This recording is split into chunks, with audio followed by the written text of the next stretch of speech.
Bonjour, amis passionnés de football. Adonis ici avec une nouvelle excitante. N'oubliez pas de liker et de vous abonner à la chaîne. Nous sommes nouveaux et avons vraiment besoin de votre soutien pour continuer. C'était un match palpitant qui a assuré la victoire de l'équipe à domicile. Ousseiden a ouvert le score dès la 3e minute, insufflant de l'énergie dans le stade. Rodrigo Beckham a doublé la mise à la 70e minute, renforçant la confiance des supporters, et Edin Dzeko a scellé le triomphe avec un but à la 90e minute.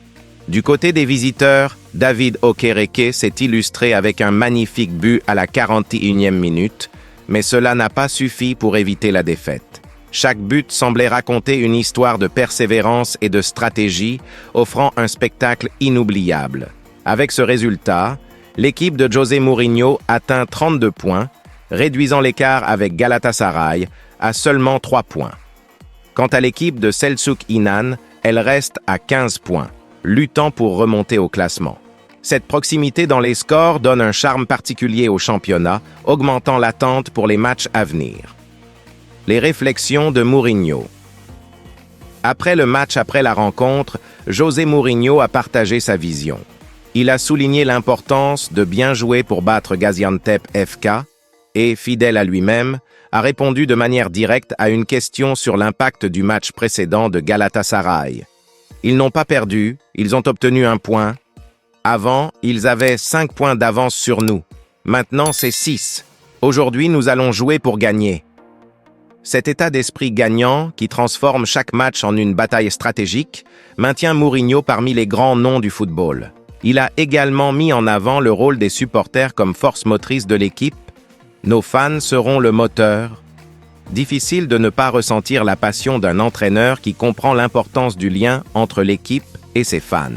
Un maître de la tactique Mourinho a livré une réflexion intéressante sur la différence entre les statistiques et la réalité dans le football. L'équipe qui court le plus ne gagne pas toujours, a-t-il affirmé, rappelant à tous que ce sport est autant émotionnel que technique. Contre le Slavia Prague, il a ressenti les limites en termes d'options au milieu de terrain et en défense. En revanche, dans la Ligue turque, l'absence de restrictions d'effectifs permet une plus grande liberté pour mettre en place des stratégies et surprendre les adversaires. Ce regard affûté sur les subtilités du jeu est ce qui fait de Mourinho un stratège admiré. La victoire contre Gaziantep FK n'était pas simplement un résultat positif de plus. C'était la preuve que chaque détail compte, de la préparation au coup de sifflet final. Et pour les supporters, il reste ce sentiment que le meilleur est encore à venir. Merci d'avoir regardé. Laissez votre avis dans les commentaires et à la prochaine vidéo.